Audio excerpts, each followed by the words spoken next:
ලංකාවේ ගොඩක් දෙනෙක් කසාද බඳින්නේ හරියට කසාද ගැන දැනගෙනද. ඕක මට තියෙන ලොකුම ප්‍රශ්නයක්. ඕක මමත් ඇත්තටම මේ මෑත කාලේ ටිකක් කල්පනා කරපු දෙයක්. අපි ඇත්තටම ලංකාවේ ගොඩක් මන් දන්නේ නැහැ පිරිමි ගැන කොහොමද කියන්නේ ලොකුවට. හැබැයි ගොඩක් ගෑනු ළමයි කසාද බඳින්න නම් වැරදි රීසන්ස් වලට කියලා මට නම් ගොඩක් තේරුම් බේරුම් ගියා. කොටින්ම කිව්වා මම බැන්දෙත් මට වයස අවුරුදු 25 දී. එතකොට මම මැරි කරෙත් වැරදි රීසන්ස් වලට කියලා දැන් තමයි මටත් තේරෙන්නේ. ඇත්තටම අපි ගොඩක් දෙනෙක් අවංකව බැලුවොත් එහෙම අපි වෙඩින් එකක් ලොකුවට ප්ලෑන් කරනවානේ. අම්මෝ මම වෙඩින් එකට අඳින්නේ මොකද්ද? ඊට පස්සේ මල් කරන්නේ කවුද? අරකද මේකද තියෙන තරම් දේවල් ඔක්කොම හීනවනේ. ඉතින් ගෑනු විදිහට ඒක හිතන එක සාධාරණයි. මොකද මමත් ඇත්තටම පොඩි කාලේ ඉඳන් හීන දැකපු දෙයක් තමයි මගේ වෙඩින් එක කියන්නේ. ඒක සාධාරණයි. හැබැයි ඔය වෙඩින් එක ගන්න කසාදයක් බඳිනවා කියන එක ඇත්තටම නිකන් ඉතින් අර සුරංගනා කතාවක් නිකන් හිතේ මවාගෙන වලකට පයින්නවා වගේ වැඩක්නේ. ඉතින් ඇත්තටම අපි කසාදයක් බඳිද්දි බලන්න ඕන දේවල් මොනවාද? අපි කෙනෙක් එක්ක යාළු වෙද්දි ඇත්තටම බලන්න ඕනේ මොනවාද? මේක දන්න කෙනෙක් ඉන්නවා නම් දැනුමුතුකමක් විදිහට කමෙන්ට් කරන්න කමෙන්ට් එකක් දාන්න. මම මේ මට හිතන දේ තමයි මම කියන්නේ. කියන්නේ අවුරුදු ගාණක් ගියාට පස්සේ මට තේරුම් බේරුම් ගිහිල්ලා තියෙන ටික තමයි මම මේ කියන්නේ. කෙනෙක්ට දැනුවත් වෙන්න හරි අපි මේක සෝෂල් කන්වර්සේෂන් එකක් විදිහට ගෙනියන්න. පළවෙනියටම බලන්න ඕනේ අපි තෝරගන්න මනුස්සයත් එක්ක අපිට ලොං ටර්ම් අපිට ඉන්න පුළුවන්ද? කියන්නේ මැරෙනකම් අපිට ජීවත් වෙන්න පුළුවන්ද? මොකද ගොඩක් වෙලාවට අපි කෙනෙක් එක්ක යාළු වෙද්දි බලනවා ලුක්ස් බලනවා ඊට පස්සේ සල්ලි බලනවා ඊට පස්සේ යාගේ රස්සාව සෝෂල් ස්ටේටස් එක කොයි වගේ ෆැමිලි බෑග්ග්‍රවුන්ඩ් එකකින් දෙන්නේ ඊළඟ ගොම්ම කතාව තමයි ෆැමිලි බෑග්ග්‍රවුන්ඩ් එක කියලා කිව්වම අර ෆැමිලි එකේ උන් නිකන් මිලෝ රහක් නැති වුණාම අපි හිතනවා අනේ කමක් නෑ අපි පවුල නෙවෙයි බඳින්නේ කොල්ලව බඳින්නේ කියලා වැරද්ද ගන්න ලොකුම තැන තමයි ඕක අපි හිතනවානේ ආනේ නෑ අපිට වැදගත් වෙන්නේ කොල්ලා පමණයි කියලා නෑ කසාදයක් බඳින්දි කොල්ලා විතරක් නෙමෙයි කොල්ලගේ හත්මුතු පරම්පරාවම කසාද බඳ ගන්න සිද්ධ වෙනවා මොකද මේ මිනිසුන් අපිට නිතර හම්බ වෙනවා ඒ රිලේෂන්ෂිප් එක ගෙනියන්න ඕනේ දිරවන්නේ නැති සෙට් එකක් වුණොත් ඉතින් ආයේ කසාද ඉවර වෙනකම් ඉතින් ඒක විඳවන්නම සිද්ධ වෙනවා. ඉතින් ඔය දේවල් බලන්නේ නැතුවනේ අපි ගොඩක් වෙලාවට කසාදයකට යන්නේ. දැන් අපි අර ආදරය කියන දේ ඉතින් මේකට ගොඩක් දෙනෙක් මාත් එක්ක එකඟ නොවෙන්න පුළුවන්. හැබැයි මේ මට දැනෙන දේ. මට හිතෙන දේ ඇවිල්ලා ආදරය කියන ඉමෝෂන් එකත් කාලයක් යනකොට සමහර අයගේ ඒක ඒ විදිහටම තියෙන්න පුළුවන්. කාලයක් යනකොට මුලදී තිබිච්ච නැති ආදරේ අර එකට ඉන්නකොට කරනකොට ඒක ග්‍රෝ වෙන්න පුළුවන්. සමහර අයට මුලදී තිබිච්ච අර නිකන් බුදු අම්මේ ඔයා නැතුව මම වලකට පැනලා මැරෙනවා වගේ කතන්දරේ හිතන මිනිසුන්ට කාලයක් යනකොට ඉමෝෂන් එක ෆේඩ් වෙන්නත් පුළුවන්. ඉමෝෂන්ස් කියන දේ මං හිතන්නේ ඒක අපිට ප්‍රෙඩික්ට් කරන්න බැරි දෙයක්. ඒක නිසා ඒක මත ජීවිතේ සම්පූර්ණම තීන්දුව తీරන අපිට ගන්න ටිකක් අමාරුයි. ඊට පස්සේ අපි බැලුවොත් එහෙම සල්ලි ගැන කියමුකෝ. දැන් සමහර ගෑනු ළමයි ඉන්නවා. අම්මෝ මෙයාට පට්ට විදියට සල්ලි තියෙන හොඳට වාහනේ තියෙනවා. රයිට් හරි දැන් හොඳට සල්ලි තියෙනවා. ඒක නිසා මං සල්ලිකාරයක කසාද බැඳ ගන්නවා කියන ගොන් තීරණය ගන්න. ඇයි මං ඕක ගොන් කියලා කියන්නේ? සල්ලි කියන දේත් මේ තියෙනවා මේ නැති වෙනවා වගේ වැඩක්. මොකද සල්ලි කියන දේ කොච්චර තිබ්බත් වැඩක් නැහැ. හම්බ කරන් කියන්නේ අපි දැන් කෙනෙක් කියන්න බුණා පවුලේ සල්ලි නෙවෙයි තමන් හම්බ කරනවා නම් ඒක ප්‍රශ්නයක් නැහැ නේ කියලා නෑ. ඔය පවුලෙන් සල්ලි ලොකුවට තිබිලා තිබ්බත් හම්බ කරලා සල්ලි හම්බ කරත් ඔන්න ඔය දෙක මැනේජ් කරන්න දන්නේ නැති මිනිස්සෙක් නම් කොච්චර සල්ලි තිබ්බත් වැඩක් නැහැ. අත්දැකීමෙන් දන්නේ ඒක මැනේජ් කරන්න දන්නේ නැත්තම් again ජීවිතේ නිකන් මරවුලක් වගේ තමයි. මොකද තමන්ට responsibilities තියෙනවා කියලා එක තේරුම් ගන්න නැත්නම් වෙලාවට කලාවට බිල් ගෙවනවද නැද්ද? ඒ කියන්නේ මිනිස්සෙක්ව හොඳට අවබෝධ කරගන්න. නිකන් සරල දේවල් වලට සිඟිති දේවල් වලට මිනිස්සෙක්ව අවබෝධ කරගන්න බෑ. අර materialistic මටත් වැඩිපුර තෑගි දෙනවා, මට හොඳට සලකනවා. දැන් මට ඕක වෙලා තියෙනවා. මම එකපාරක් ඩේට් කරපු කෙනෙක් මට හොඳට සැලකුවා. හැබැයි මේ මිනිස්සයාගේ character wise බැලුවම ලොකු දුරදාවයන් ගොඩක් තිබ්බා. මම තේරුම් ගත්තා ඒක මට long term run එක යන්න බෑ. ඉතින් මගේ යාළුවෝ මම affair එක break up කරාම මගේ යාළුවෝ ගොඩක් දෙනෙක් මට දොස් කිව්වා. "ඔයා හරි මෝඩේ කේමස ඔයාට මෙච්චර වියදම් කරානේ මෙච්චර සැලකුවානේ." මං කිව්වා නැහැ. සලකපු කතන්දරේ නෙවෙයි long term run එකේදී මේ මිනිස්සයාට බැරි නම් එයාගේ ජීවිතේ manage කරගන්න හරියට decisions ගන්න financial decisions ගන්න බැරි නම් ඉගෙන ගන්න දෙයක් නම් එයා ඒකට qualifications ඔන්න දැන් හිතන්නකෝ එයා මුලදී පටන් ගන්නවා එක දෙයකින්. භාගයක් දුර ගියාම වෙන subject එකක්.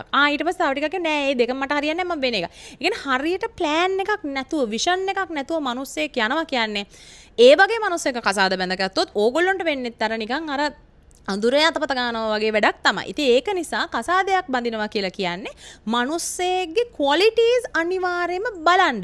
මොකද ඕක බලන්න නැතුව ඕගොල්ලෝ looks වලට ඔය six pack හදාගෙන bodies තියෙන ඉන්න මිනිස්සු ඉන්නවානේ. ඒ මිනිස්සු ටික දවසක් ගියාම කාලා බීලා ඔය body එකේ six packs one pack family pack වෙන්න පුළුවන්. ඒක තේරුම් ගන්න. ගෑනුන්ටත් එහෙමයි පිරිමින්ටත් එහෙමයි. සාමාන්‍ය ගොඩක් දෙනෙක් ඔය looks බලලා යාළු වෙනවා. ඉතින් අනේ රූපේ කියන්නේ මන් දන්නේ ඒකත් සාපේක්ෂ දෙයක් නේ. එක එක්කෙනාට හිතන විදිහ වෙනස්. ඒ වගේම ඒවා හරියට මේන්ටේන් කරන්න නැති අවස්ථා එන්න පුළුවන්. එතකොට අර ආදරය කියන දේ නැති වෙනවද? ඒතර පෞල් ජීවිතය කියන දේ කඩලා යනවද? නෑ නේ. ඉතින් රූපේ අවශ්‍යයි තමයි. තමන්ට ගැලපෙන ලුක් එකක් බලන එක සාධාරණ ලුක් එකක් නම් ඕකේ.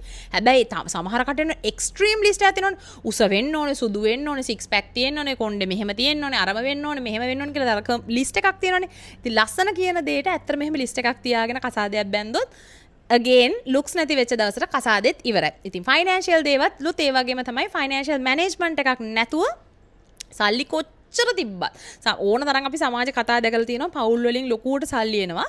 හැබැයි කාලයක් යනකොට ඒක ළමයින්ගේ ජෙනරේෂන් එකට ඒගොල්ලන්ට ඒක මැනේජ් කරගන්න තේරෙන්නේ නැහැ. එතකොට මොකද වෙන්නේ? ඊට පස්සේ අර වැටිච්ච තැනකින් ආපහු නැගිටින්නත් ඒ මිනිස්සයා දන්නේ නැහැ. ඉතින් පොළවේ පය ගහලා ඉන්න මිනිස්සුන්ට කොච්චර සල්ලි තිබ්බත් නැතත් ගේමක් ගහලා දෙයියනේ කියලා වැඩක් කරගන්න පුළුවන්. අන්න ඒ වගේ මිනිස්සෙක් තමයි අනිවාර්යයෙන්ම බලන්න ඕනේ.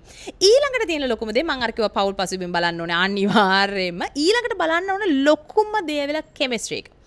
ගොඩක් දෙනෙක් දැන් මාත් එක්ක මේකට මම දන්නේ වැඩිහිටි කට්ටිය මාත් එක්ක එකඟ නොවෙන්න පුළුවන්. හැබැයි ෆිසිකල් කම්පැටිබිලිටි එක තියෙනවද කියලා බලන්නම ඕනේ. මන් දන්නේ නැහැ මට අදාළ නැහැ කවුරු මොනා කිව්වත් මන් දන්නේ නැහැ ඒක කොහොම ඒක තේරුම් කරලා දෙන්නද කියලා. හැබැයි ෆිසිකල් කම්පැටිබිලිටි එකක් මිනිස්සුන්ගේ නැත්තම් අනිවාර්යෙන් පවුල් වල ප්‍රශ්න ඇති වෙනවා. මන් දන්නේ නැහැ මං කවුන්සිලර් කෙනෙක් නෙවෙයි. හැබැයි ගොඩක් දෙනෙක්ගේ පවුල් ජීවිතවල වෙන දේවල් මාත් එක්ක කතා කරලා තියෙනවා. ගෑනු වුණත් පිරිමි වුණත් මේ දෙගොල්ලොන්ටම අනිවාර්යයෙන්ම මේ ෆිසිකල් කම්පැටිබිලිටි එක නැති වුණාම එපා වෙනවා. භාගයක් දුර ගියාම එපා වෙනවා. මොකද අපේ ලංකාවේ සංස්කෘතිය උඩ දාගෙන ඉන්න එකේ අපි අනිවාර්යෙන් අර කතා කරන්නේ නැහැ කිසි දෙයක් කියන අපෝ මම මේවා කිව්වොත් ඒ මනුස්සයත් මං වෙන වනචර ගෑණී කියලා. අනිත් පැත්තේ මිනිහ හිතන අපෝ මම මේ කිව්වොත් මේ ගෑණී තමයි මං වෙන වනචර මිනිහෙක් කියලා. එතන හැබැයි දෙන්නගේම හිතේ තියෙන එකම වගේ දේවල් හැබැයි කමියුනිකේට් කරන්නේ නැති හින්දා වැඩේ හරියන්නේ නැහැ. එහෙම වුණොත් එහෙම ගෑනුත් වටේ යනවා පිරිමිත් වටේ යනවා. මං හිතන අද සමාජ ගොඩක් වෙලාට මේ වටේ යන කතන්දරේ සිද්ධ වෙලා තියෙන අන්න ඔය කෑල්ල බලන්න නැතුව බඳින එකේ. දැන් ඔතනදී අහන්න පුළුවන් ආනේ කොහොමද බඳින්න කලින් මේ වර්ජිනිටි එක නැති වෙනව නේද? අරකද මේකද? ඉතින් මන් දන්නේ නැහැ මේ ප්‍රශ්නේ විසඳගන්නේ කොහොමද කියලා. ඉතින් මන්නම් ඇත්තටම හිතනවා මිනිස්සේ ගෑණීගේ වර්ජිනිටි එක බලනවා නම් ගෑණීටත් අයිතිය තියෙනවනේ මිනිහගේ වර්ජිනිටි එක බලන්න. ඇයි යකෝ එතකොට මේ අපි විතරද මෙහෙම ඉන්න ඕනේ? ඒතොර ඇයි පිරිමි එහෙම ඉන්න ඕනේ නැද්ද? අනිත් දෙකේ ඉතින් දැන් අද සමාජෙ ඉතින් මං හිතන්නේ ඇත්තටම ඕ දේවල් බලනවා කියලා. ඉතින් බලන ඒවුනුත් ඉන්නවද දන්නේ නැහැ. ඒක ඉතින් ඒ ප්‍රශ්න මන් දන්නේ නැහැ. ඒක ඉතින් කතා කරලා හරි කොහොම හරි කමන්නේ ඒ ප්‍රශ්න විසඳ ගන්නම වෙනවා. ඉතින් මෙන්න මේ දේවල් ගැන හරි අවබෝධයක් නැතුව ගියොත් එහෙම හරි ප්‍රශ්නයක්. දැන් මම මේ කෙමිස්ට්‍රි එක ගැනනේ කී හිටිය. ඉතින් කෙමිස්ට්‍රි එක ගැන කතා කරනකොට අනිවාර්යයෙන්ම එක එක්කෙනාගේ තියෙන ආසාවල් එපාවලු දෙන්න කතා වෙන්න ඕනේ. කියන්නේ කොහොමද හොබි කියන්නේ අපි නිකන් ඉන්න වෙලාවකට කොහොමද කාලය ගත කරන්න කැමති. දැන් කෙනෙක් කැමති පොත් කියවන්න. හැබැයි එයාගේ පාර්ට්නර් කැමති එළියට ගිහලා පාටි දාලා දඟලලා කරලා එන්න. දැන් ওই දෙන්න එකතු වුණාම වැඩේ හරියනවද? අනිවාර්යෙන් මරා ගැනීමක් වෙනවනේ. ඉතින් එතකොට ඔය දෙන්න කතා වෙන්න ඕනේ. මෙහෙමයි මේක මගේ එක මේකමයි. එක්ක එතකොට මැරේජ් එකක් කියලා කියන්නේ ඇත්තට මං ගෙනගත්ත දේ වල කොම්ප්‍රොමයිස් එකක්. අපි කාටවත් තව මිනිස්සෙක්ව 100% මැච් වෙන්නේ නැහැ. එතකොට මේ මැච් වෙන්නේ නැතිකොට මේ මැච් වෙන්නේ නැති තැන් වෙනස් කරගෙන නෙවෙයි. හැබැයි අර කොම්ප්‍රොමයිස් කරගෙන යන එක තමයි මැරේජ් එක කියලා කියන්නේ. මොකද නැත්තම් අපි වගේම තව එකෙනෙක් එහෙනම් ඉතින් ට්වින් කෙනෙක්ව හොයලා කසාද බැඳ ගන්න ඕනේ. එහෙම ට්වින්ස්ලා කියලා දෙයක් මේ ලෝකේ ඇති වෙන්නේ නැහැ. ඉතින් ඔන්න ඔය දේවල් හරියට බලාගන්නේ නැතුව නේද අපේ ගොඩක් දෙනෙක් කසාදයක් බඳින්නේ. හරියට අවබෝධ කරගන්න. මොකද ඔය වැඩේ මමත් කරා. මම යාළු වෙලා මාස 6ක් 8ක් වගේ කාලයක් ඇතුළත තමයි මම කසාද බැඳේ.